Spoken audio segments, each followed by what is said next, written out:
Fantasy Focus Football is presented by Geico. Insurance can be hard. That's why Geico makes it easy with 24/7 claim service and on-the-go policy info in the app. It's easy to Geico. It's Wednesday, December 13th. It's time for our Week 15 rankings preview show. I'm Field Yates. He's Mike Clay. And, you know, Mike, I don't know if you listened to yesterday's show, but it was my return after a couple of shows away, and I spent the beginning portion of the show thanking Daniel for all of his hard efforts to be a great fill-in host on Sunday morning for Fantasy Football Now and continuing to carry the show as he does. And then I think he may have decided not to show up to work today. Yeah. Do you think that added up? It was just too much for him. Like he reached his quota. Like, well, I think it was like he was sort of like, yeah, you know, like kind of got it going on now. Who needs to show up to work after I've been? Oh, wait. Wow, guys. Oh, hey, there he is. Wow. There he is. Thank you for that. Appreciate it. I am here, in fact. Dude, that was, but. Let's pull the curtain back here for a second. That was close. You got it. That was a very Matthew arrival. 100%. Absolutely. When the music started playing, the door opened. We were like, oh, there's Daniel. Here he is. We had been in touch with Daniel. We knew that he was arriving to the office. But, you know, sometimes you have crazy things. I sat at, and you guys let me know if this ever happens to you. I sat at a light today where I was making a left turn. So I was waiting for the green left turn arrow. Yep. Okay. And somehow they managed to go through 2 full cycles of every other light besides the green left turn. I just sat there for like 4 minutes. That happens, right? Am I the only one? That's terrible. I think you were thinking about like defensive tackle prospects in the 7th round, and you missed the light. That might have been what it was. That could have been it. Yep. Hey, it's really great to see you guys today. We're running the spread offense today, obviously going 5 wide with this one. Yeah. Very excited to be here wide? again, though. Yeah. Well, 3 wide. Well, I mean, 5 wide is a thing in football. If you've ever watched football, it's a way that. Remember, okay, again, a reminder for those that are listening, Mike does not watch. He just uses the numbers and projects things. Box scores only. You guys claim they video the games. Like, I've yet to see this proof. Like, I don't Mike is like, I thought it was just a script, and like they just play it out, right? It's right in the stats. Like you could just see the stats to see what happened. I don't get it. I'll tell you what, if it is a script, I have got to take some issues up with whoever's writing it because we've had too many injuries happen this year within the NFL script, guys. Look at you. So let's dive in and talk about a couple of things. Yesterday, we got word field that Justin Jefferson likely was going to be done. And then towards Justin Herbert. Did I say Jefferson? Justin That's Herbert. A reflex thing right there. Because it's been a long time since we've seen Jefferson for a full game. Justin Herbert, we got the sense that he was going to be done for the year. And then halfway through the podcast, we found out that was, in fact, the case. He is going to be put on IR, which means Easton Stick is going to be leading these Chargers field. How do you feel about this Chargers offense with Easton Stick potentially under center? Not going to lie to you, Daniel. Not so great. Now, I want to start by saying this. This has been the year where I have been impressed with quarterbacks coming out of nowhere or coming from the bench and stepping up. That's fair. Jake Browning, Tommy DeVito to a degree, Joe Flacco coming out of, not retirement, but out of free agency, off the couch and being really, really good. There are a million different stats right now that people have pulled that Joe Flacco has accomplished as the Browns starting quarterback that Deshaun Watson has yet to accomplish as the Browns starting quarterback. That's neither here nor there right now. The point is that backup quarterbacks have shown me something throughout the year, but when you go from for fantasy purposes, top 6 quarterback to a player in Easton Stick that has never started the game. Yeah. You guys realize the Chargers have had 4 starting quarterbacks since 2006? 4. Wow. Phillip Rivers, Drew Brees, Tyrod Taylor, and Justin Herbert. Impressive. That's it. Finito, no mas. So we have not seen anything really of Easton Stick other than preseason action. Literally one career pass attempt. Yep, one. So it's been around like 5 years. Yeah, it's hard to say with certainty what the passing offense is going to look like. Well, but you multiply that by a lot of other factors, Daniel, and that's why I'm even more concerned because do you want to just give us the Keenan Allen update right now? Because it kind of all ties in, right? Yeah, so Keenan Allen does not practice, estimated practice, but does not practice for the 2nd straight day with a heel injury, and they have a short week. Thursday night football. So we're looking at a very quick turnaround for a wide receiving core that is already about as thin as it has been all year long. Yeah, and yesterday, Brandon Staley, who I think is, if you sort of pay enough attention, pretty good about giving you the info about where a player's at, he did say, like with Josh Palmer, he's going to play on Thursday night. He's not going to play a full complement of snaps, but you'll see him out there on the field. And when he was asked about Keenan Allen, he said, I just don't know.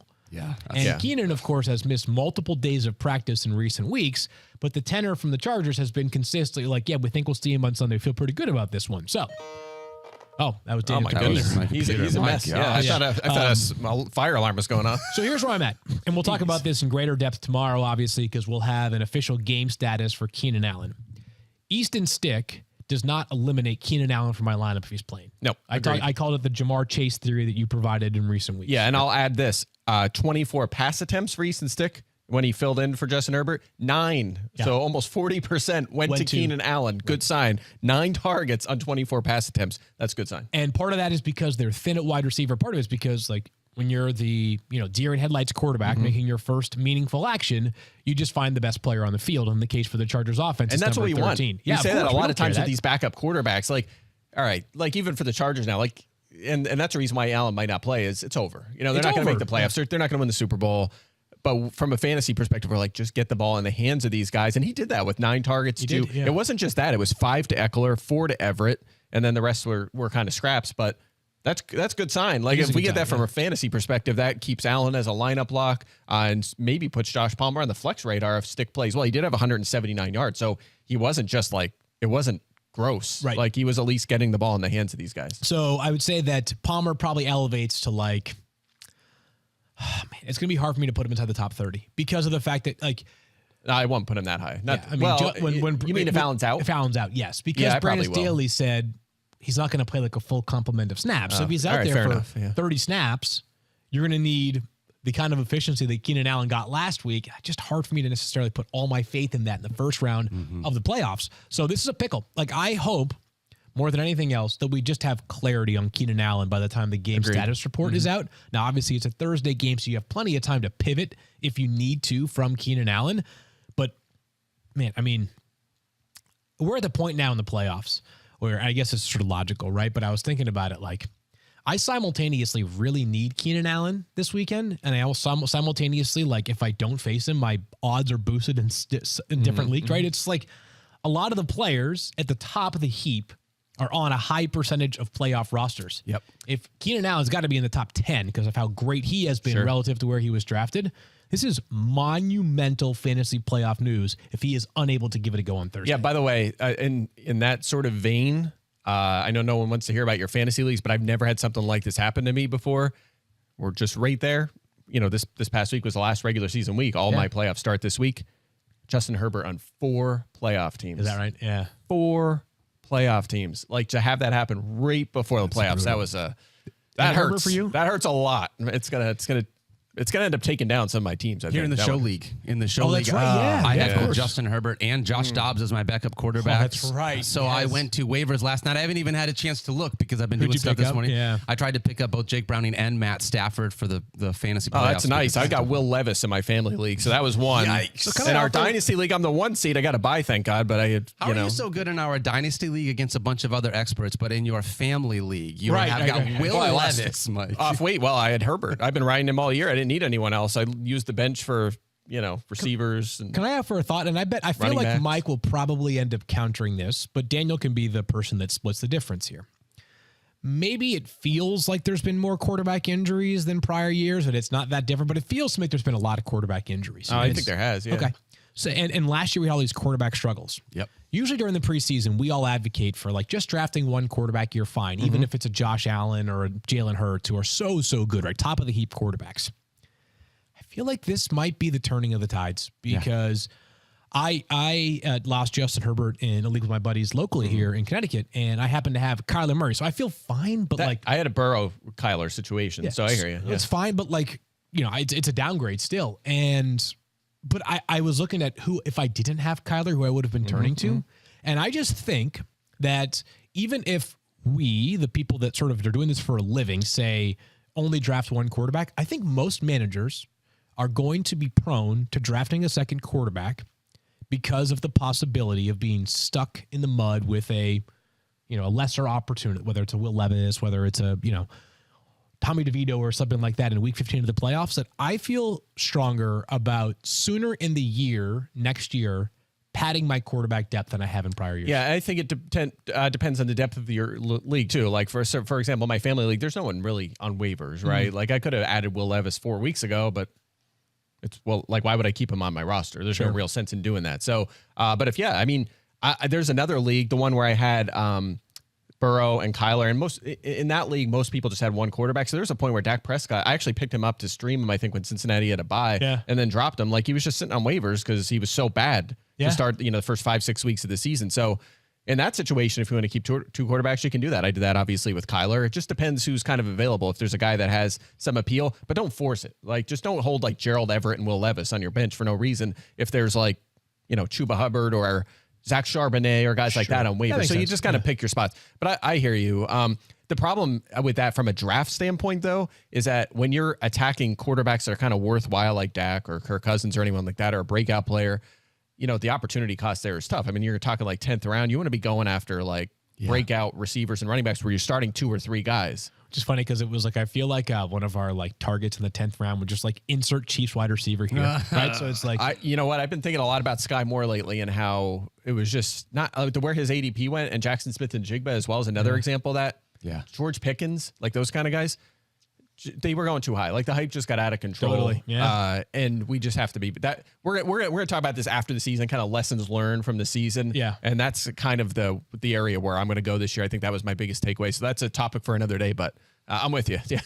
That's a lot. My biggest takeaway was I'm just going to start following someone other than Mike's rankings so closely because I'm just, I didn't make enough playoff rosters. Spot the lie. Spot the issue. That's exactly what it is. So what is it? What are you saying now? You don't do your own rankings? You just copycat? I'm just not going to rely on yours as much as I did when it comes to draft season, Mike. That's all that I'm saying. Gotcha. You know what I mean? That's weird because didn't you just say you were the 2 seed in the I Focus am. League? Yeah, That's I faded you in that one. I faded you in sure that. that's convenient. That was when I started to Mike. finally have my Christian Watson conviction, and I was like, you know what? No, I'm going to stand on my laurels. You know what? I don't know how I feel about the Watson call because he looked really good when he was healthy. I don't know. It's one of them. Like I don't know where to fall on that. Like, what do you call that? Is it called an ink blot test, where it's like you kind of see what you want to see? Oh, I like that. Am I making Rorschach test? That's right, the Rorschach test. Yeah. Yeah. Well, that's the thing. You got to try to be objective. You got to look at it and say, like, there was a point this year I was like, well, I was definitely wrong. And then I saw him play healthy for a couple weeks, and I'm like, maybe I wasn't. Like, I don't know. Though, like, is that like you can choose what you want to see? Like, you can make the case, hey, if Jordan Love just played better sooner and Christian Watson stayed healthy, which those two things might go hand in hand, by the way, he would have been a top 20 wide receiver. Yeah, I think he was playing like that those last couple of weeks, but it's just tricky with injuries. You just don't know. So we'll see. We'll see where we rank him next year. You know, we'll see what you guys took away from that, from what we saw from him next year. I'll tell you what, there's another player that I feel like we could see 2 different things based on the player you want to see, and I think that's Austin Ekeler with the way that he's played recently, guys. Mike. You know what, Daniel? Right before the show started, you missed this. We're actually going to cut this. We're going to cut the board bet part. I don't know why we'd have to talk about Austin Ekeler. We didn't talk about him last week. As long as we don't show the Focus League standings. So I wasn't here. Yeah, help me recap this, guys, because I was not here last week when we did this Austin Ekeler board bet. What happened? So here? I was like, God, Austin Ekeler, fantasy icon, great podcaster, friend of Liz Loza. He should be like a top 2 running back this week, right? Yeah, is that what you said, Mike? Is that what I said? That is not what you said. Okay, but I assume you followed Field and were low on him because you're fading my rankings now, right? Yes. So you ranked him low. You benched him in your leagues. I hedged. I split the difference. Yeah. there. Okay, that's weird. Okay, that's weird. Yeah. So big day from. I took that board bet.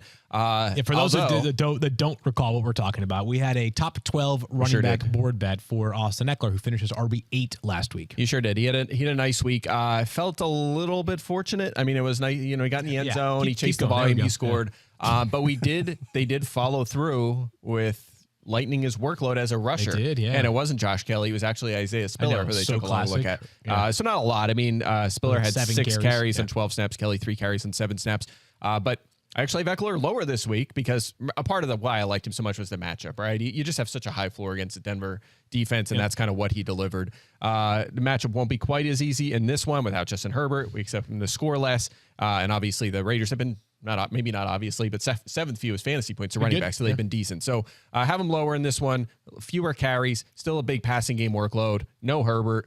So I again knocked him down in the ranks, but came through for me last week. Thank you, Austin Ekeler. If Never in doubt. If there's no Keenan Allen, I don't know how much higher up you can move Austin Ekeler potentially, but if there is no Keenan Allen, is that going to affect the way that you're approaching Ekeler this week? Yeah. I don't think a ton. I think maybe like gives him a little bit of a bump because he should have more. He should have more passing game utilization. But how much of that is offset by the possibility of this offense just like not being super high functioning with Easton Stick? So I think he's comfortable. He's a comfortable starter this week. Mike's volume chasing worked out for him for once. Meanwhile, most of the time. Not every time, most of the time. Yeah, I caught that clip yesterday. Do you want to rebuttal? I heard the fighting words from Stefania. Do you? You want to rebuttal that one or no? Stefania said, take your model and stick it. Yeah, she did. Well, I haven't seen her projection model, so I don't know. Maybe we can compare them head to head and see how that goes. See how it goes. I'll just leave it there. Yeah. All right. It works for me. I'll chase it. I mean, it's never going to be perfect. We're gonna have misses. Are we gonna get talked about Zach Moss today? Is that on our docket? I don't think that's on our docket today. The cut. We'll get to that maybe on Friday. But look, the idea. In all seriousness, with like prognostication, especially in a high variance game like football, you go in knowing already I'm going to get stuff wrong. Like we do betting as well. Like you essentially have to bet knowing you're going to get some stuff wrong. If you're aiming for 100% accuracy, it's just not going to happen. Like you're going to make these wild bets and you're just going to lose all the time and it's not going to be profitable. So you just have to operate in a consistent way and have an efficient model, accept the L's when they happen. Ignore variance essentially, or welcome the variance, accept it, understand it, process it, and then you're going to come out on top most of the time. That's the goal. That's the goal. We've talked about how much we respect your projections, and they're so great. It didn't sound like it yesterday, but no. That was Stefania's thoughts. That was independent of how Daniel and I feel. But I will say this: it is amazing how much power is included with being the projection maker at ESPN. My gosh. I was talking about this. So last week, obviously, as we covered on Fantasy Football Now, in the War Room League, I had 2 paths to the playoffs winning, plus Stefania losing to Jeff Darlington or someone else losing. And Stefania ended up beating Jeff. But Jeff and I were going back and forth about his team during the week, and we were talking about projections. And he has a son, Will, who I think Will's like 6 or 7 now. And he was talking about how he's like, we were talking about the projections, and I was like, yeah, like, there's some places where it's okay to go with your gut, even if projections tell you something. And he was like, dude. But I was like, but I'm as, as mindful of those projections as anybody. And he was like, my son and his kids spend all week talking about the projections in their fantasy league. He's like, we just sit there and just like, oh my God, like I'm going to lose by 25 points, or oh my God, I'm going to win by 25 points. Like it's an amazing amount of influence that you have. One of these weeks, you should just toy with the projections and just like, hey, Christian McCaffrey, 2.7 points. Just project 2.7. I think the internet would explode if Mike did that. They would not be happy. Yeah. But the only thing I could say is not perfect. I'm a human, but I take them very seriously. Of course, they're updated often.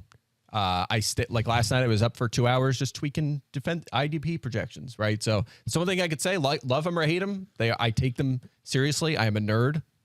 And I'm on top of it. I spend a lot of time tweaking them. Like even I'll be like, oh, the fullback has 2 targets the last 2 weeks. I'll add a little target projection for him, like down to that point. So, and there's been like objective articles like elsewhere, like people way smarter than me that have studied them and said like on average you basically have a 5% chance better of winning if you just follow those over not people. Those meaning projections, meaning Mike specifically. No, I'm listen, we can spend the rest of the show doing this. I have plenty of ammo on Mike, but nobody takes their craft more seriously than Mike and works harder at it. As Mike's point, like we're sitting there on Fantasy Football Now and Shefty will tweet that like some punter pulled his hamstring in pregame warmups. Mike was like, oh well, got to update the return yardage for Deontay Hardy, which could impact the Bills' defense / special teams. Sure. I'm like, okay, only Mike, only Mike. So nobody works harder at his craft than Mike. That much we all can respect. I take it. No, not a nerd. You're a determined man. I love it. It's fun. Also, hobby and job.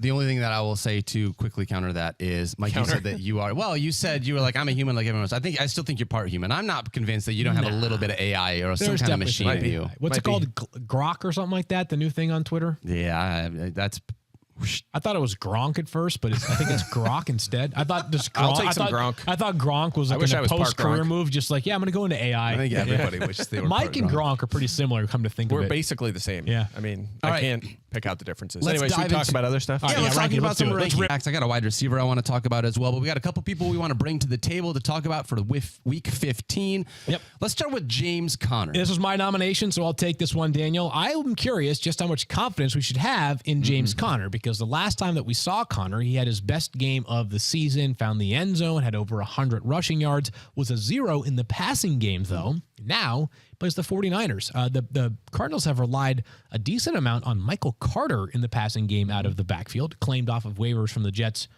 probably about a month or so ago at this point. Now they play the San Francisco 49ers, what I just mentioned, and as Mike has told us, this defense in the passing game more specifically, like, they are very good, but they may not necessarily be as efficient because they are just so often bludgeoning teams. And you're worried about the possibility of Arizona being down by 14 points in a hurry.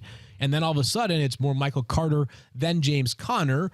I settled in as RB26 in my ranking for James Conner. So, like, more like a flex consideration than a lock him into your lineup running back. Do either of you, Mike, I'll start with you. Do you see it differently on James Conner? I do not. Look, the last time we saw him a couple weeks ago, big rushing day, 25 carries, over 100 yards, had 2 touchdowns, 2 targets, 0 catches. Let me ask you guys a question. So Connor's played what, like 7-8 games this year? Sounds about roughly? right, yeah. How many receiving yards does he have this season? Don't cheat, Daniel. I was looking at how many games he's played. He's played 9 games this year. 9 games. I'm going to go with 9 games. I'm going to go with 227 yards. Receiving yards. Receiving yards. I'll say 175. I did not look at receiving. 36. That's not the James Conner that 36? we He has 36 drafted. receiving yards. Can you believe that? He's Raheem Mostert I was like, this is a without mistake. touchdowns. Yeah. He is 36 receiving yards this That's season, 20 wild. targets. The volume's certainly down in that department, but the efficiency atrocious. 14 catches for 36 yards is terrible. Just basically a 0, more so than we've ever seen from him in his career. He had the big game last week, I mentioned, but 5 straight games under 9 points before that. Yeah. So it has not been good. He is a flex option because of that rushing volume. That's it. I mean, but he's a risky play because if he doesn't deliver as a rusher, to your point, he's not going to help you in the passing game most likely. Yeah, brutal defense too. Taking on the 49ers is always going to be tough in this one, like you had mentioned earlier. So now a top 5 run defense at San Francisco. No surprise with that defensive line. Who had Bijan? Was that you? I had Bijan Robinson, and part of this was I just want to make sure I took a lot of shots at not only Bijan, but Arthur Smith, and I think rightfully so, to be honest, earlier in the season. But I want to make sure that everyone realizes that Bijan has been really, really good lately. When you look at what he has done, the last handful of weeks, hold on, I have my notes here that I'm pulling up. Last handful of weeks, over the last 4 weeks, he's RB7, averaging 19.3 fantasy points per game, and he's still only running back 16 in touches over that time. He could still get more usage, right? That's a big part of this. He is easily out-snapping Tyler Algier, which I love, but a lot of times the touches are closer than what I want, in spite of the fact that Bijan is out there more often than Tyler is. So all jokes aside, more than anything, a big part of this is this week and beyond for the fantasy playoffs. This week against Carolina, he's got some great matchups ahead of him. Here against Carolina, I have him as a top 5 running back.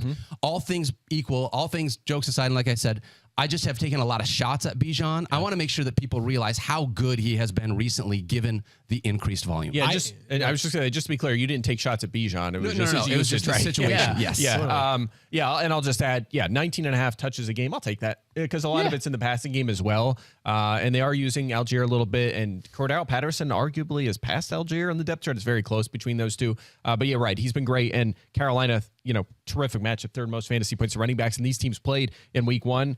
Bijan scored a touchdown at 83 yards in that game. So, I feel great about him. The only thing that so we all have Bijan as a top 5 play this week. It does feel like of the running backs that are in that same breath, let's call it running backs 1 through like 6, 7, or 8, somewhere in that range. The one that you feel least confident if the team has the ball inside the 5-yard line, that he is a guarantee to get an opportunity, is still Bijan, right? And that's not a Bijan thing, even with the beefed up utilization of late. They do have other cards to play, 2 running backs, Mike just mentioned. They might throw the football. They've got a running quarterback. So that's the only reason why Bijan is not, I think, spoken about with the same confidence level that guys who are now back in that top 5, whether it's players like Alvin Kamara and Tony Pollard, Obviously, Christian McCaffrey in a different sort of stratosphere than every other running back this season. That's the only reason why we're not talking about Bijan in quite that same vein. Yeah, it feels like his ceiling is like RB5, where those other guys have a ceiling of RB1. Yep. But it's still good. I mean, the thing is, though, he's still going to finish like 5th through 12th. Like he's going to be in that range. Right. He's just not going to be higher. Ezekiel Elliot. He won't be higher. But he'll be like, it won't be.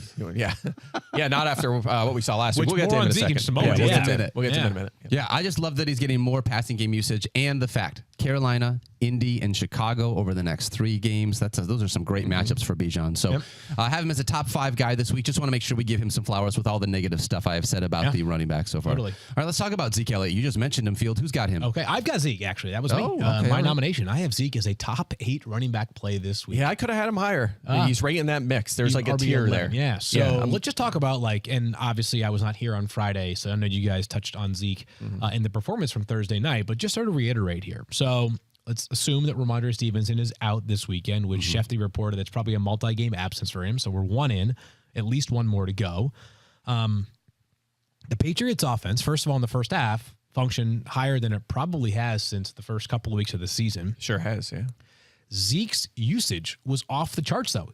Played basically every snap. 91%. The backup running back to Zeke in that game has been cut since then. Ty Montgomery is now no longer with the Patriots, so Zeke could very well see 80, 85% of the snaps. Maybe JaMychal Hasty or Kevin Harris gets a little bit of run, but I can't imagine it's particularly consequential. Moreover, he was a massive factor in the passing game, Sure was. and it was a blend. It was designed opportunities from the passing game plus the dump-offs. 7 for 72 and a touchdown. And Zeke, I think, became an easy target for a long time down the stretch in Dallas because he was attached to a contract that simply was a bad decision by the Cowboys. Zeke Elliott has been a totally rock-solid player for this season. And on Sunday, in a game that on paper you think to yourself like, oh, Chiefs-Patriots 35-10. Are you confident that the Chiefs offense playing against this Patriots defense, as frisky as it has been, on the road, will be up 35-10? I personally am not, which leads me to believe that Zeke could have very easily 20 opportunities and maybe 15, 20 fantasy points. And if they are down by 2 scores, It's he might still be out gonna there be catching Zeke. passes and dump 8 targets last week. So I'm with you there. Also, I think the Chiefs run they've allowed the 14th fewest fantasy points to running back. Seems like a below average matchup. I'm not so sure. You look a little closer. 3rd most over expected allowed. Efficiency has been really poor. 2nd highest yards per carry allowed to running backs. And also, they've only faced 1 carry inside their 5-yard line, which is just kind of a little bit fluky, right? Yeah. Just teams having to run the ball down there. Teams do throw up against them a lot. So that kind of makes the numbers look much better than they perhaps are. So I'm with you. Big time volume. I could have ranked him as high as like 5th. Yeah. I'm with you, but there's just a range. I kind of lean to break ties. Sometimes it's kind of a talent thing, lean toward an ETN, for example, something like that. But very much in that RB1 tier. He should be in lineups. I don't know this. I don't know that I've thought this through thoroughly enough to say with 100% certainty that it's correct. But I think if you're the Chiefs, part of your roster construction is leaning more on pass rushers and coverage players because you figure you're going to be playing a lot of games where you're up big. And we're not going to be facing a bunch of 30 carry opportunity. You're not going to have a bunch of Derrick Henry type matchups. And so I wonder if their run defense is a bit more vulnerable because they've poured more assets into edge players and corners and guys of that nature. So maybe the Patriots, who of course continue to struggle throwing the ball, just say, we're going to try to run it 20 times a game with Zeke until Ramondre returns. And if that formula works, why change it? And not to get too far ahead of ourselves, but if Zeke gets the same opportunity next week, put the Broncos, the best matchup for any running back in all of fantasy. Yeah, hopefully Ramondre back next week, but we'll see. Not for sure. Yeah. This may be a dumb question, Field, a little less fantasy, but with the Patriots not making the playoffs, right? Yeah. Their team is looking ahead to next year. How much of their offense is Bill trying to figure out, like, what do I have in Bailey? What do I have in these skill guys around me? Like, is there any of that where once you get to this point in the season where you think that he would be like, yeah, we're going to rely on Zeke because he's the guy that can move the ball in our offense? But I still think, I'm assuming he would still want to see what do we have going into next year, assuming he's going to be there. I think the Patriots will play this thing out just because, obviously there's uncertainty surrounding what's going to happen with the organization next year. Sure. They're not at the point where I think they get, let's just go young and, play for the pick, right? I think there's probably too much pride. And while some weeks it's harder to see than others, they're still they've got a lot of solid football players, right? What they lack is a bunch of solid, outstanding players. a bunch of outstanding players. I guess solid outstanding is a bit redundant there.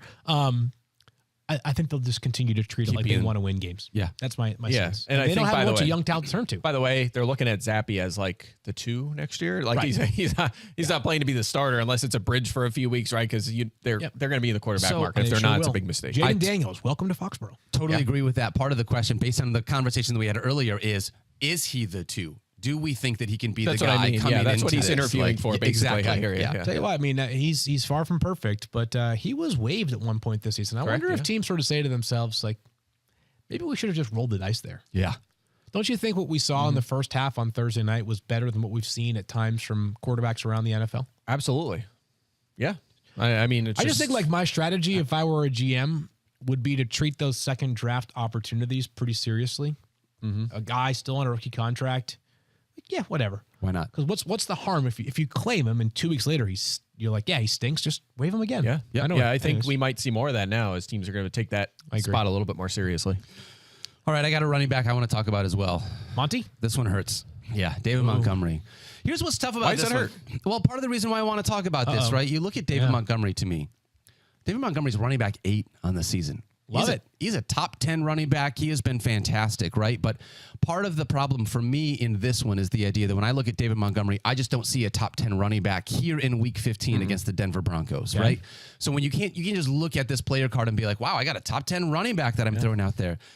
Couple reasons why, okay? One of the reasons is the fact that this team, like the Denver Broncos, we talked about how awful they have been against the run.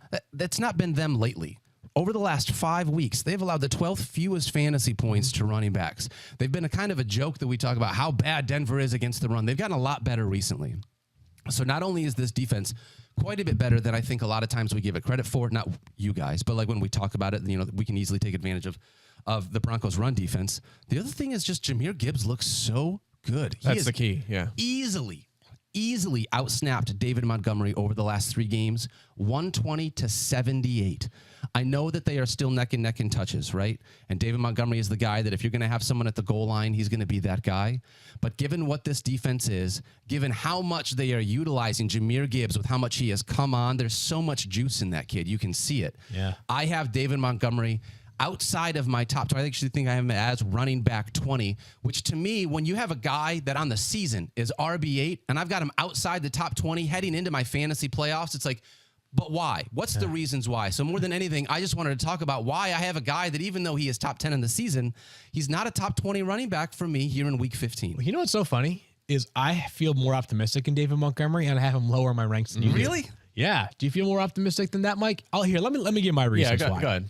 You are correct. I mean, obviously, it's a fact that he has played fewer than Jahmyr Gibbs over the past 3 games. I think with the Lions, I always evaluate it in this sense. What do I think the game is going to look like when they play on Saturday evening? I think it'll be a game that is more of a grinded out opportunity for Detroit than a play from behind or play with this massive lead because Denver has been much, much stingier, especially against the pass since that Miami game when they allowed 70 points. So I think it's going to be like I think, and I texted this to our group chat of Michigan men, of Lions fans, the day after their most recent game, 23-19 was my forecast for this game on Saturday night, right? Yep, Saturday night. Late game on Saturday night. So I think Monty, I think this could be a Monty game where he gets 15 carries and 3 targets and finds the end zone. I'm okay with this one. I got him as RB22. Yeah, so what I looked at is since he's been back from injury. Yep. Because we thought, is there going to be a change now? Is Jahmyr Gibbs now the lead back? And the answer is yes. He's basically the lead. Montgomery has had between 11.5 and 17.8 fantasy points in all 5 games since he's come back. So good floor. Really great. Not a super high ceiling. Yep. 12 to 19 touches in all 5 of those games. All good, yep. And 14.9 fantasy points per game. So solid floor. Yep. Limited ceiling. Consistent volume. It's an RB2. He's a fringe RB2, as far as I'm concerned. And you're right. Denver's defense has been better against running backs, but I mean, compared to how they started, it's easy to be better because they were so atrocious, but still averaging still allowing 5 yards per carry to running backs, excluding the Miami game. So I would say an above average matchup, but you're right. They've been better defensively. Part of this for me too is the idea that I have just in watching this Lions offense, they've struggled the last handful of weeks. You can see Jared Goff and this entire Lions offense is not moving the ball. They are not as explosive as they have been earlier on in the season. So that's a part of that. This team really needs to find a way to be able to get back to the way they were playing football earlier in the season. So that's a big part of it for me, knowing that it's in Denver. Okay. Yeah. Oh, it's in Denver. Yeah. Ooh. Nice time of the year to be in No, Colorado. it's in Detroit, right? Oh, no, you're right. I lied I was to you. going to say, It's it's in in Detroit. Detroit. I'm looking at the schedule, and I was like, do I read this thing wrong? It's in Dallas, but that's what it's the D. It's the D got me. That's what it was. So it's in Detroit, and so weather's no factor here. But I will say this. If you look at those last 3 games as well, they've had 2 in which they've been playing from behind, and then 1 that became a sneaky track meet against the Saints when they went up big, and the Saints sort of bombs away back into that game. So maybe Monty has a firmer grip on the job in what I expect to be a closer game with not as many points. That's my theory. Yeah. Hey, I'm still sticking have him to as it. a starter, still an RB2. I just have lowered expectations rather than having him be a top 10 guy. And are you reverse jinxing Courtland Sutton? Is that you who Yeah, wants it's to talk kind of the about same him? thing. I mean, I'm looking at guys that have played the Detroit Lions, right? If you Yeah. look at Courtland Sutton, 15 or more fantasy points in 4 of the last 5. You love that. He's got 10 touchdowns on the season. The dude has been a touchdown machine with Russell Wilson. Here are the opposing team's wide receiver ones against the Detroit Lions So ready for last this? 5 weeks. Week 10, Keenan Allen, 40.5 fantasy points. Week 11, DJ Moore, 22.6 fantasy points. Week 12, Christian Watson, 24.7 fantasy points.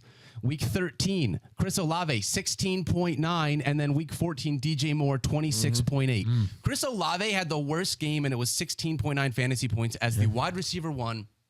Taking on this Lions secondary. I think this is a really great spot for Courtland Sutton, who has found the end zone a bunch of times to be able to take advantage of this Lions secondary, who gives up almost as many fantasy points as any other team in the NFL this year. I like Courtland Sutton. I have him higher. I have him as wide receiver 21. This feels like board bet territory, just for the record, but Mike, you go first. Yeah, I just want to add that, you just listed off 5 receivers that see a lot of volume. Yeah. That is not the game for Courtland Sutton. That's That is not what we've true. seen. He has scored exactly 1 touchdown in 10 of 13 games. It's been money in the bank almost every week, but it's also not sustainable. 6.5 expected touchdowns. He is 5th among wide receivers in end zone targets, actually matched a career high with another one last week as 13, but it's going to be hard for him to continue this going forward. Keep this in mind. Only 4 targets last week.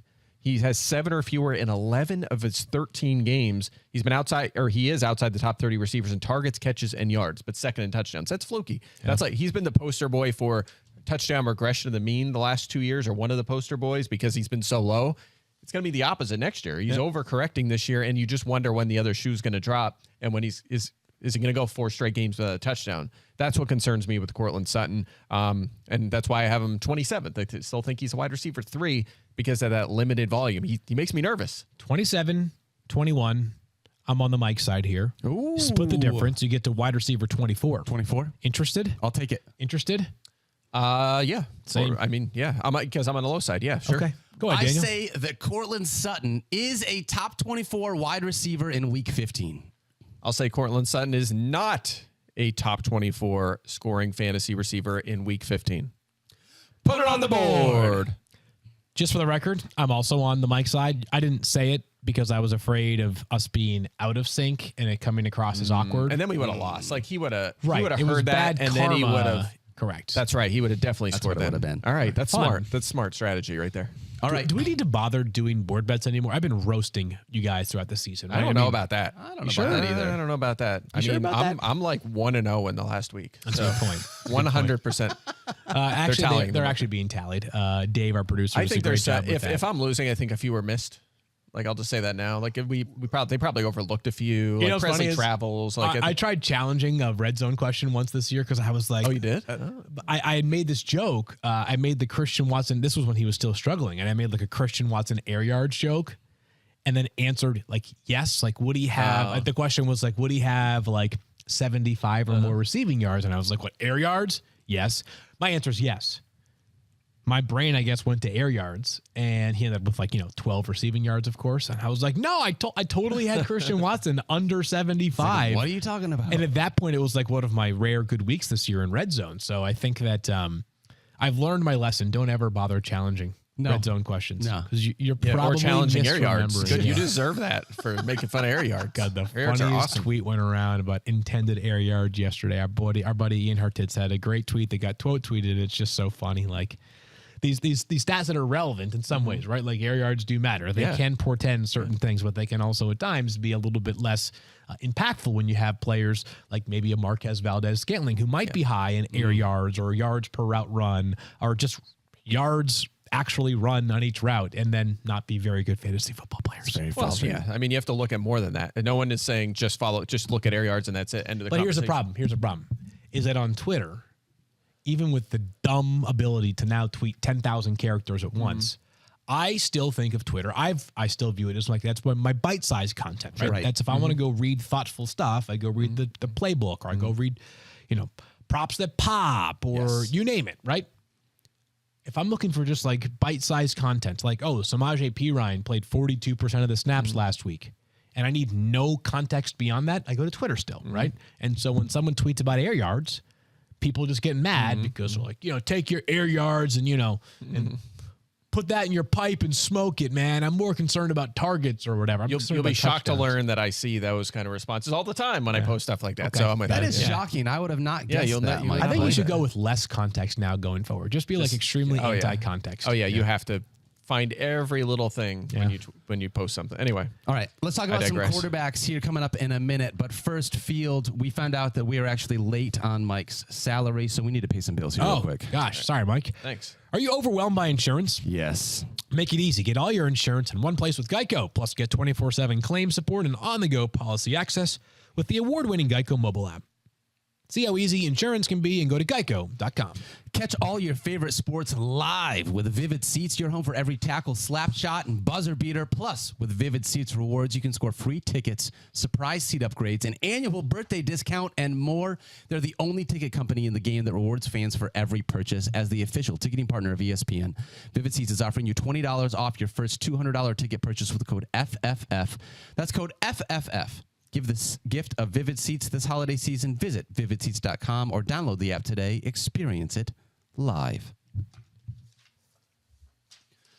All right, guys, let's dive into a handful of quarterback conversations. We'll start with the guys we're most frustrated with, which is Josh Allen. Oh, no, Josh Allen doesn't make this list. Okay, well, let's talk about some other. You're not mad at him still, are you? Stop it.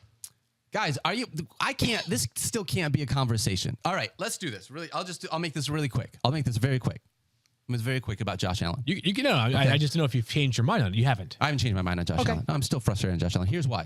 Phil, let's say that you show up, and I promise I'll be fast about this. Let's say you show up to a draft. Okay. You show up to a draft, and you get lucky. You get to leave that draft with the case that has $2 million, and it's the Josh Allen case. Okay. Everyone else in your draft, the other 12 teams, they all get different cases. Okay. Patrick Mahomes' case only has $800,000 in it. Mike gets the Jalen Hurts case. That one has $1.6 million in it. Okay. So you get the case that has the most money in it because it's the Josh Allen case. All right. You go home. You get in the car, and you're like, Palmer, look at this, man. We got the Josh Allen case. How dope is this? And Palmer's like, that's amazing. Let me have it. So you give Palmer the case. Okay. Palmer opens it and is like, Dad, this is so much money. Look at this. And she rolls down the window, and she holds up a $100 bill, and she throws it out the window. Uh-huh. And then she's like, Dad, this is really fun. And she takes another $100 bill. She throws it out the window. Okay. Are you allowed to be frustrated at Palmer that she's throwing a $100 bill out the window in spite of the fact that you have the case with the most amount of money in it because you're still throwing money out the window? Okay. Yes. All right. So yes. Okay. Yes. You can be frustrated by that. So that part is I'm still ranking Josh Allen as a top 3 quarterback. I still have him as one of the best players, but the idea that he's just throwing away fantasy points as a guy that's as good as he is the part that's frustrating to me. It doesn't mean that he's not one of the best. Okay. But like if your daughter throws $100 bills out the window when you know that she shouldn't, then like you get the right to be a little bit frustrated. Fair enough. Okay. So here's where I think we may have like missed each other. It might be like two ships passing in the night and not actually acknowledging each other. Is that you can simultaneously wish that Josh was not throwing away points because of his turnovers while also acknowledging that like Patrick Mahomes, who at the start of your analogy actually was a more expensive, more lucrative case. Would have been, yeah. Yep. Is doing like way less than Josh Allen this year. I'm sitting here and I'm like, well, yes, I paid a premium on Josh Allen and he has turned the ball over a little bit, but he's still by far and away the highest scoring quarterback in fantasy this year. That's where I think we're missing the boat. You're being kinder than me. I'm like, here's what I think you should do. I think you should give me Josh Allen. I think you should just trade me. I'll take him. I mean, I'll take him off. I don't want you to be frustrated, man. Yeah, I care about your feelings. I appreciate that. I want you to give. I want to give you just someone like a Jared Goff, just solid production Not going to turn it over that much. Just solid, like quarterback 10 numbers. I'll take Allen off your hands. I think we do have a disconnect because I'm not saying I don't want Josh Allen. I'm just saying that I would like him to not throw away fantasy I get it. He's points. thrown an interception in 9 straight games now. He has more turnovers than anyone else in the NFL. I think the kids say this, like, keep that same energy. I just want people that maybe feel the same as you do to keep that same energy for, like, Patrick Mahomes and Lamar, who prior to last week had been very shaky. Or Christian McCaffrey. Christian McCaffrey hasn't delivered 30 every week. I'm just saying. Yeah. So, anyways, we digress. Let's. I'm just. I love you guys. Yeah, let's have a. I think it is a worthwhile conversation about some of these quarterbacks that haven't been great, because we do have a quarterback, and this is particularly relevant this week because of the Herbert injury and because of the fact that there are quarterbacks in bad spots this week that people are wondering, do I add Matthew Stafford and play him over, insert the quarterback here? Let me just begin by establishing my baseline for Matthew Stafford. We talked about him yesterday, 23 points per game over his past 3. Looked great. He just looked great, playing really efficient football. This Rams offense is playing with incredible confidence. And keep in mind, who have they played over the past 3 weeks? Those 2 opponents in their last 2 games, the Browns and Ravens, right? It's not like the Rams are getting hot while roasting the Cardinals and whatever the worst defenses in the NFL are, right? They're playing really good against really good competition. So against the Commanders, not so good. I like the Rams offense in general, and I think Matthew Stafford is a top 8 quarterback play. Top 8. I'm at 12. One of the reasons for that is lack of rushing. That's one thing that's going to limit him if he doesn't deliver as a passer. Sure. The other thing is 9 total touchdowns in his first 9 games. He had 9 total touchdowns in his first 9 games. He has 10 in his last 3. Yeah, he's awesome. And in the first 9 games of the year, he had 0 games with 17 fantasy points. He now has 3 straight with 23. So, we've seen this before with these kind of streaming quarterbacks like Jordan Love being a great example of a guy that was delivering 20-point games, disappeared for 2 months, then had 3 straight 20-plus games, and then disappeared again last week. So we've seen this before from streaming quarterbacks. Sure. I think he's playing well. We talked about it this Monday. Passing the eye test the last few weeks, he looks really good. He's finding Kupp's bounce back. He's finding Nakua. It's been going well. But it's like chasing touchdowns. We're just chasing these 3 straight 3+ touchdown games. Makes me a little bit nervous. I'm not quite as high as you, but they're playing Washington. About as good as a matchup as you can get right now. So he's most certainly a streaming option this week. And if he was sitting there on waivers and you lost Herbert, something like that, he's a good find for this week. Great streamer this week. So it's almost like a name game then, right? It is. I'm not quite as high as you, but I'm assuredly higher than Mike Clay on this one. I have him at 10. There you go. It's very clearly. If you look at this, though, Field, honestly, we talked about this. Patrick Mahomes. He was difficult last week. He was difficult the week before. I don't remember the last time that he was a top 5 quarterback. Has he been a top 5 quarterback at all this year, Mike? He has. He had a couple of games. Yeah, 2 better than 7th, but 6 in a row now of 8th or worse. 6 in a row outside the top 8. All right, so we're at the point. If you're starting Patrick Mahomes, kind of feels a little name value-y based on the way that offense is playing. Would you play Matthew Stafford over Patrick Mahomes Field in the first week of the fantasy playoffs? It's a conversation. I've got Patrick Mahomes 3 spots lower than Matthew Stafford. And obviously, Mike, and I know we'll point to, like, there is a bit of a rushing edge for Patrick Mahomes, but 1 carry last week, right? So this is not, you're not punting on the Lamar Jackson rushing floor every single week, right? So most of, I don't know about all, but I would think 90% of Patrick Mahomes' rushing yards this year are off of non-designed runs, right? So that is an element in play that Patrick Mahomes has that Matthew Stafford does not have. But, it's been a really, really, really tough season for this entire Chiefs offense. And whereas in prior years, and I'm not trying to take away from the brilliance of the best player on the planet, Patrick Mahomes, he could have other players do some of the work for him, right? You throw the ball to Tyreek Hill, let him go crazy and turn a 10-yard play into a 75-yard play. Right now, there is basically everything that Patrick Mahomes scores in fantasy, he has to earn, right? And of course, he's Patrick Mahomes. He could certainly throw for, 3 touchdowns in any game against any opponent, but they're playing a very frisky Patriots defense right now. The Chiefs offense kind of stuck in neutral for much of this season. The difference makers in this offense are limited to essentially Travis Kelce if Isaiah Pacheco is out. And while Kelce is unbelievably awesome, I think one of the 3 greatest tight ends ever, I think we all would concede he's maybe been like 1 notch inferior this year to where he was in each of the past 2 seasons. So, yeah, I think Patrick Mahomes is an interesting conversation against Matthew Stafford this weekend. Yeah, I think it's a close call. I have Mahomes ahead. I do, New England's been good against quarterbacks this season lately as well. This game's in New England. We'll see what weather looks like this weekend. But I do wonder, like, I feel like this is the most turmoil the Chiefs have been in since Mahomes broke out, especially after they both had, him and Andy Reid had a lot of commentary after the game this past week. And I wonder if there's going to be another, maybe a little extra motivation to put up a big game, like maybe the best game of his career, put up 3-4 touchdowns. That's not something I inject into my projections, but it's in the back of my mind. Okay, like there could be a little that's added a very motivation. anti-Mike thing to mention. Well, by again, the way. I mean, I'm still ranking him, ninth, but I feel like if I had him on my team, I'd be like, you know what? I feel a little more optimistic this week that there could be a little extra juice. So 2 last things here is that, well, one I would say is like I would hope they would have felt that after the Packers game, right? Because they were very frustrated about that call that did not go their way. 2 is, even if you are a person who makes your own rankings and you have Matthew Stafford ahead of Patrick Mahomes, there's like the walk the plank moment. Like you have to actually at some point before 1 p.m., which is when the Patriots and Chiefs play on this Sunday, decide, okay, am I flipping Patrick Mahomes out and Matthew Stafford in? It takes stones. Now, I believe in fantasy you're not rewarded for you don't win off sort of like, what do they call in baseball? Manufacturing runs, right? Yep. You win by sometimes hitting grand slams. So it might be a grand slam opportunity here for Matthew Stafford in a great matchup. I'll tell you what, Field, what I did because I was thinking about the exact same thing that you're talking about. I just covered up. I went and I talked to Rosie about this. Yeah. I covered up like the box score so that all you saw in the player card was like, Rosie, let's look at the last 3 games for this player and who they're playing, and then look at the last 3 games for this player and who they're playing. Which one would you rather play right now? And I think given all the things, because, Mike, I understand what you're saying about Patrick Mahomes wanting to come out and crush it. I think he's wanted to do that every single week this year. I don't think this is a Patrick Mahomes thing. His wide receivers have been dropping balls left and right. He has not had the same kind of help that he needs.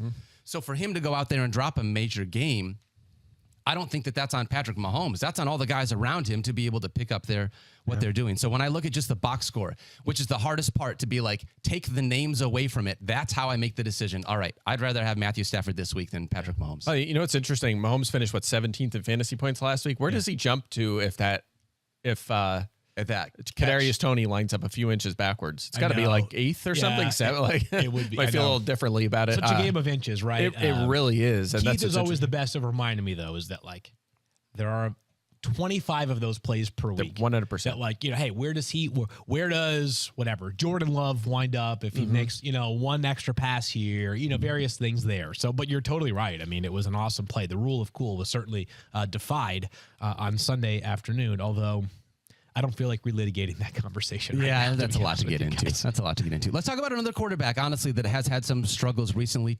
This one feels to me a little more cut and dry, right? Tua. Tua Tagovailoa taking on the Jets. Mike, when you look at Tua, would you rather have Tua or would you rather have Matthew Stafford against the Commanders? Stafford, for sure. And it's not, first of all, let's talk about this really quick. Jets, second fewest fantasy points to quarterbacks and yards. The only quarterback to reach 20 against him was Josh Allen, the best in the business. Tua, you sure about that? Huh? He can still be the best in the business, and I can still be frustrated with him. Fair enough. We need a whole pod on that topic. Anyway, these teams played in week 12. Tua had 7.8 fantasy points. That was his fewest this season, and he's averaging 13 points per game in his career against the New York Jets. All of that's been out for the last couple of years. He doesn't help you out with his legs. And matchup aside, let's assume neutral matchup or even good matchup. Tua has not been good in fantasy at all for 2 months now. Recently. His best weekly finish is 9th over his last 7 games. His best case has been a fringe QB1. So that's been a problem in really tough matchup. Tua should be on benches. And by the way, last thing to mention here, Tyreek Hill is now day-to-day with that ankle injury. That's right. So Tyreek Hill, of course, came back into the game on Monday night, but that's one to monitor. You never know whether the adrenaline can take over during the game and let you get back into it. And I know that the Dolphins' margin for error is dramatically reduced, having lost on Monday night, but you got to be smart with someone like Tyreek Hill. We'll see whether he is available on Sunday. If the Dolphins can't find a way to win, even without Tyreek Hill against a Jets offense that until last week had been really bad, they have bigger problems than, a first seed versus a second seed in the AFC playoffs. Yeah, by the way, what side were you on the Jets red zone question? I was on no. You were on no? Yeah. I was on I was the only one on yes, I think. Wow. And at halftime, we were texting, and I back was and like, forth, yeah. Every well, that's an possession in L. the first That's an half, L. other than the downs at the end of the half when they took a knee, was a punt. It was brutal. yeah, Unreal. the Jets were kind of moving it a little in the first half, and I had that question in the back of my mind, thinking they were going to get it, and they just kept like punting from like the 40, and the weather was bad. It felt like a loss, and then they just were the best team in the best offense in the league in the second half. It was unreal. Crazy. Unreal. Hey, let's talk about Jordan Love. We mentioned him a little earlier in the show field. Obviously, at the beginning of the season, 3 straight 20 fantasy point games, and then over the last 4. He had 3 straight 20-point games coming into last week. Last week was kind of a dud against the Giants. Terrible. Yeah, really bad. So now, given all of that, right, everything we've seen from Jordan Love, the back and forth, how are you ranking him here in Week 15 over Matthew Stafford, or would you rather play Jordan Love? I have Jordan Love one spot ahead of Matthew Stafford. And this one is where the matchup is comparably very good. Not quite as good, but very, very good. Yeah. Jordan Love, I do think there was like some real progress during those 4 games prior to this past Monday that I think is legitimate. And if he has Christian Watson back, especially, I feel good about that, even though I'm dubious that Christian Watson will play. And while he did not show it literally at all on Monday night, Jordan Love does have upside with his legs as well. He could rush for a touchdown in any given game as a really solid athlete. Yeah, still 10th in rushing yards among quarterbacks, 5th in passing touchdowns, same stats as last week. And I'm with you. At home against Tampa, they've really struggled against quarterbacks. So I'm with you. This was, by the way, his second lowest fantasy outing of the season last week, and his 2 lowest have come against the Giants and Raiders, weirdly enough. Yeah, so that's crazy. I'm going to go back to the well here. I do think he's still a streamer. So that's going to be the case from going forward. Not a lineup lock, a streamer, and the matchup's good here at home. Yep. All right, we have one more quarterback. Geno Smith sat out last week against the 49ers because he did not want to play against a real defense, and he's back this week because this is not a real defense that he's playing against. The Philadelphia Eagles have given up a ton of fantasy points. What am I going to say? I mean, you're not wrong. I mean, unfortunately. When you look at Geno Smith, honestly, Geno, assuming that he's under center, we don't have Drew Lock, would you rather take him against the Philadelphia Eagles in a great matchup or Matthew Stafford? Same question. I've got Stafford over Geno Smith here. Do you? I do, yeah, because I am a little bit concerned that even if Geno does play, the rushing upside that he has that Stafford does not is probably mitigated a bit by the injury, right? I figure if he's banged up like he was this past week, that he's probably not going to be as likely to have any sort of designed runs, some scrambling for sure. And I know that he was great the last time that we saw him out there for a full game. He had been bad, though, for much of this season. Really was. The upside had been really, really tapped for Geno Smith. So I think that even in a good matchup, I have him just 2 spots behind Matthew Stafford. Yeah, I have him a couple ahead. It's just matchup based, though. I mean, you're right. Geno's had a couple big games lately, but before that, it was really poor. 24th in points per game this season, but the Eagles are allowing 21.8 points per game. 29 passing touchdowns already they've allowed to quarterbacks. So let me ask you this. Good. Let me just add one more nugget. Really high floor, 10 plus fantasy points allowed to every quarterback they have faced so far this season, at least 16.9 in 10 of 13, including 3 straight. So you're just getting a really high floor from your quarterback, and we know the ceiling's super high. So go ahead. You were talking about how the Chiefs facing some scrutiny right now. Maybe they pull it together. Your Eagles, I would say, probably have hit their own low point as well.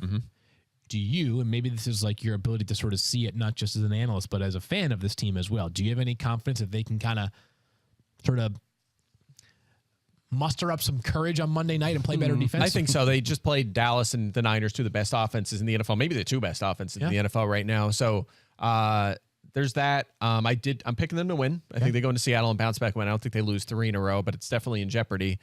But I will say this, again, something Geno and I talked about Monday is the Eagles, watching them all season long, felt like they were playing with fire and they were playing to the level of their competition, and they were just hanging on. Like, how did they beat the Bills? How did they beat the Chiefs? Lost to the Jets, barely beat Washington. Like, they're not playing that well, and they're sneaking away with some late game wins and late game heroics, and it's kind of come to them the last 2 weeks. I don't know how good they are. Are they the 5th best team in the league? Are they a real contender to win the Super Bowl? I'm not sure. So I've been nervous about them for a while, and now everyone's kind of seen that the last 2 weeks. Who do they play next week? They have Giants, Cardinals, Giants to finish out the season. So the schedule, I mean, the Giants now, I mean, they're formidable for once. But this is the division crown is on the line on Monday, excuse me. Yeah. Yeah, because Dallas has the Bills.